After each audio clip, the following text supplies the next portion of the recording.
What's up, guys? DeGeeked.com. We are starting a series of video podcasts.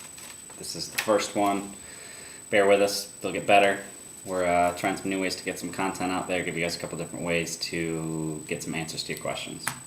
So what we're going to do is go, when we get questions from people who have submitted them on the site that lend themselves well to a video format, we will take the time to answer them. So for those of you guys who don't know, I'm Neil.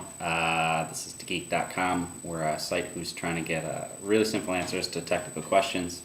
So anything that you have, from cameras to TVs to computers, hit us up and we'll see what we can do. So today's entry, we got a question from Ben. Sorry, got a question from Ben. He had a question about Fuji cameras.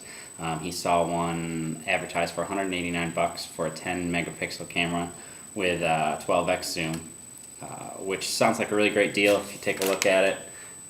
This is the one I think Ben was talking about. It's the Fuji Finepix S1000FD. If you take a quick look at it, what you see is it looks sort of like a DSLR at the end of the day.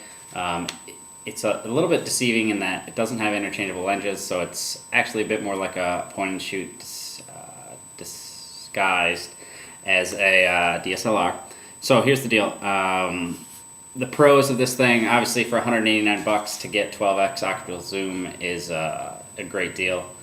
Optical zoom is, at the end of the day, almost always more important than megapixels.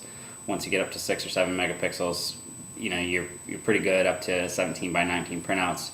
So anything above that is really just taking up more file size than most people need. So at the end of the day, the optical zoom becomes the most important part. The pros, obviously it's got a huge optical zoom. For $189, you're not going to find 12x optical zoom anywhere else. It has pretty high megapixels. 10, like I said, is probably more than you'll ever need. And for $189, that's not a bad deal. But there's a couple of cons that go with it. Battery life. Typically, the bigger a camera gets, the more functionality that goes in with it. Especially at the cheaper range, the battery life starts to go down a little bit. The other thing is, for a size perspective, the classic saying is that if you can't fit it in your pocket, you're not going to take pictures with it.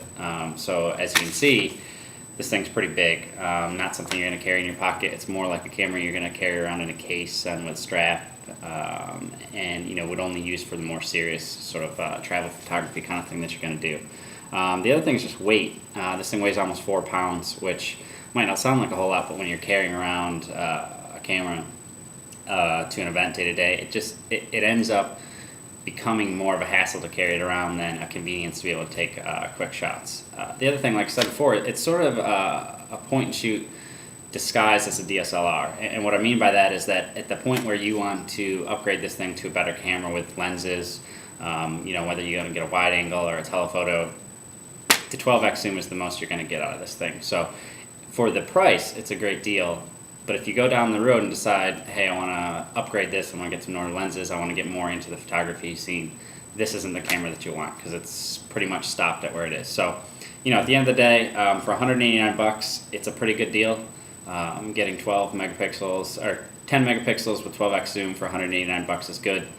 For most people, we're still going to end up recommending a point and shoot that's quality from Canon or Nikon or even Fuji. It's not to say that Fuji doesn't make a good camera. This particular one is sort of in that middle ground that at the end of the day doesn't necessarily do one or the other really well, and it's kind of trying to do both. And oftentimes, you want to focus either on a professional grade camera that you can upgrade with or something small enough that you can carry around wherever you need and take whatever shots you need. So, Ben, it really depends on what your needs are, but take a look at some of the point and shoots. If you could find 4 or 5 optical zoom in the same price range that may be considerably smaller, you might find that you end up using it more. So there you go. Hit us up with some more questions. We're looking for more stuff to answer. Pass this along to your friends. DeGeeked.com.